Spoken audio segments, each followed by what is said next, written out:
না সিরিয়াসলি হাসেন না, আমার ফিল্টার ছাড়া ভাই আমাকে এমনিতেও দেখতে সুন্দর নয়। দেখো আমার বক্তব্য, আমি এতটাই সিঙ্গেল যে ভাই লিটারালি আমার কি আসছিল, হাসি। আরে ধর হাসি তো এমনিতে আসছিল।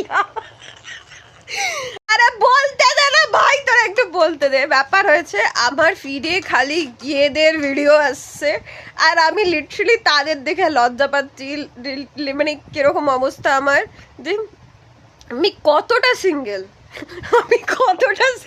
যে আমি স্ট্রেট ফার্স্ট অফ অল, তার উপর আমি ছেলেও নই যে হ্যাঁ ওই ছেলেদের দেখে আমি ভাববো যে হ্যাঁ আমিও মানে কোন ছেলে তালবারবাজি করতে পছন্দ করে একটু বলতে পারবি? ওরা যাই হোক না কেন, বাট আমি ভাবছি আমি কতটা রাত্রিবেলা তলোয়ার দিয়ে যুদ্ধ করবে। আরে দূর ভাই, তুই কেন ওই ডিপে যাচ্ছিস ভাই? আমি ভাবছি তারা তাদের পার্টনারের জন্য পজেসিভ হচ্ছে, জেলাস ফিল করছে, সেই রকম টাইপের জিনিস আমার ফিডে আসে, আমি দেখছি আর ব্লাশ খাচ্ছি। কেন খাচ্ছি? আমার প্রশ্ন এটা, আমি কেন খাচ্ছি? আমার